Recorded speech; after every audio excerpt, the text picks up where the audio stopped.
When we're talking about cross-cultural differences, we are actually just talking about one of the many possible kinds of differences that we will find in relationships.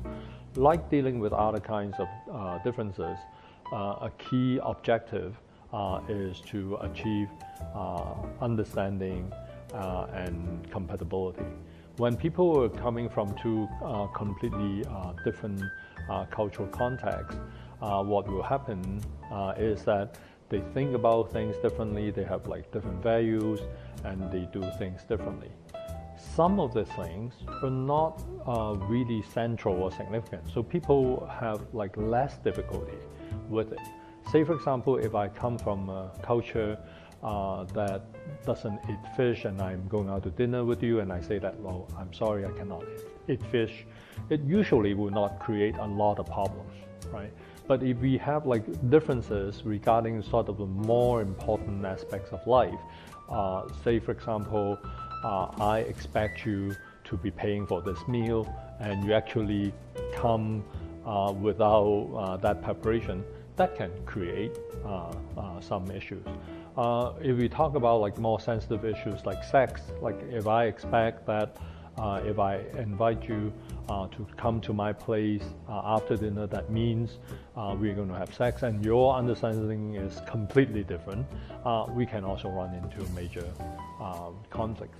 I'll give you another example. If like I'm telling you that who am I dating, who am I going to be married to, it's not totally up to me. I have to always get my parents' consent.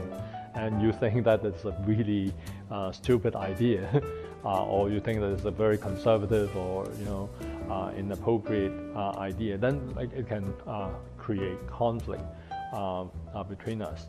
So it is really important to recognize there are differences, right, in the way we feel, in the way we do things, but we also have to assess the significance of these differences.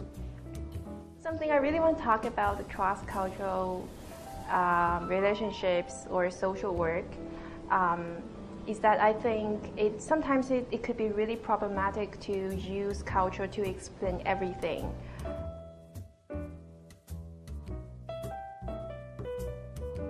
It probably will be easier if you're dating someone from within your own culture, but I want to point out that the concept of culture here is actually a very fluid concept. So when you say that, well, like I'm Korean and I am dating someone from within the Korean community, or I'm Syrian and I'm dating someone from within the Syrian community, so we are from the same culture, it would be easier. That is generally true, but we all have experience of people who come from the same cultural group who actually subscribes to very different cultural systems, right? Say for example, you belong to the same culture, but then one person is Muslim and the other is Christian, then they actually do not share the same culture. When you have like two persons from the same country, say China, or even Canada for that matter, if someone grows up in a big city, in a metropolitan center, and someone grows up in a rural area, although they come from the same country, same culture roughly, they're not exactly the same. And then you can factor in, class difference. You can also factor in sexual orientation, political views. So I would say, generally, I would agree if the two partners share more values, more attitudes, more belief system together, then it probably will make the relationship easier. All right, if they're like their lifestyles, their preferences, their taste, and are similar, there would be less challenges to negotiate. But people coming from the same ethnic or cultural group can still have huge cultural differences.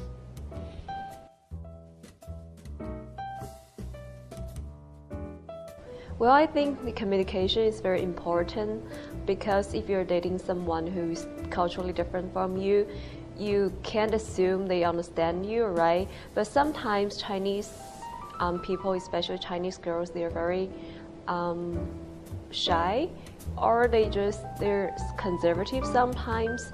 They're too shy to ask questions. I think one of the important things that you really need to ask your date or your partner or your boyfriend, like, in your culture, how do we do that? And do you think my way is like hard to understand, or you think it's problematic, or you want to discuss about it? So I think like the communication between two people is very important. 我觉得包容性、融合性交流都是很重要的。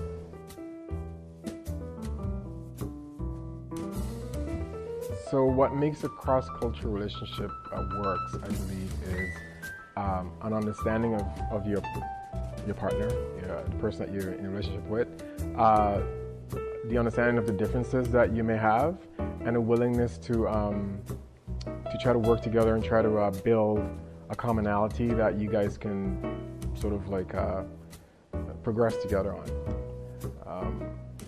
I think sometimes we get so caught up with someone that looks different and act different than we are that we lost that sort of like human connection, and sometimes we don't realize that even though we look differently, a lot of times we're pretty much all the same. I mean, we have different cultures, we might have different beliefs, but we all have the same sort of struggles and desires and barriers. Well, the first and I guess the most important thing about cross-cultural relationships is if you can try to first respect, for sure, and after that try to learn about everything, because everything that you can learn is important. And then try to be patient, because it's not going to be easy. Mexicans, for example, we are very emotional. We express a lot. So maybe my Asian friends won't be able to understand me, that I need to express a lot my feelings. I need to be very patient and something like that.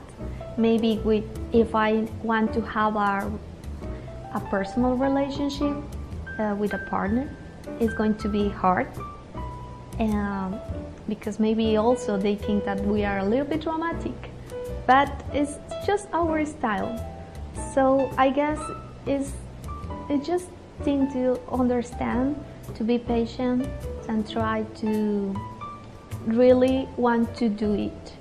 It's very easy just to say I respect all the cultures, I also like to learn, but when you are very close, doing a special thing, or try to go in a relationship, or also try to do it as a cross-cultural relationships in the view as a work, is very important, that we need to be careful. But learn is so important. That's why I guess this module is amazing. I hope you enjoy it a lot and learn a lot.